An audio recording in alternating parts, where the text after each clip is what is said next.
2024 में 70 से ज़्यादा मुल्कों में इलेक्शंस हुए। इन इलेक्शंस में दुनिया की तकरीबन आधी आबादी ने वोट डाले। हर मुल्क में वोटर्स के इश्यूज मुख्तलिफ थे, लेकिन फिर भी एक चीज़ जो इन इलेक्शंस में कॉमन थी वो थी बरसरे इक़्तिदार पार्टियों की शिकस्त। जापान से लेकर शुमाली मैसेडोनिया तक जो पार्टी पावर में थी, ज़्यादातर जगहों पर वो हार गई, चाहे वो दाएं बाजू की थी या बाएं बाजू की।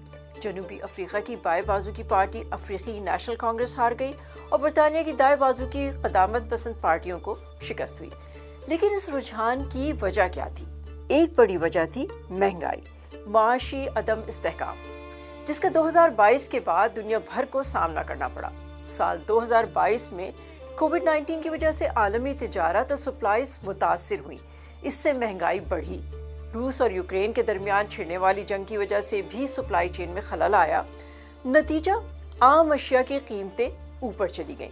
दुनिया भर में बढ़ने वाली इस महंगाई की वजह अगरचे किसी मुल्क की कोई मखसूस इक़्तिसादी पॉलिसी नहीं थी, लेकिन अवाम ने महंगाई पर हुक्मरान पार्टी को ही कसूरवार समझा।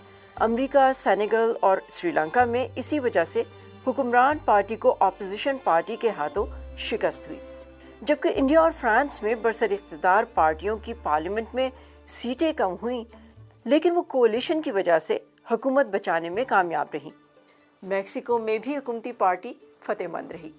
2024 के इलेक्शंस के नताइज किसी हद तक नसरियाती सियासत की भी नफी करते हैं।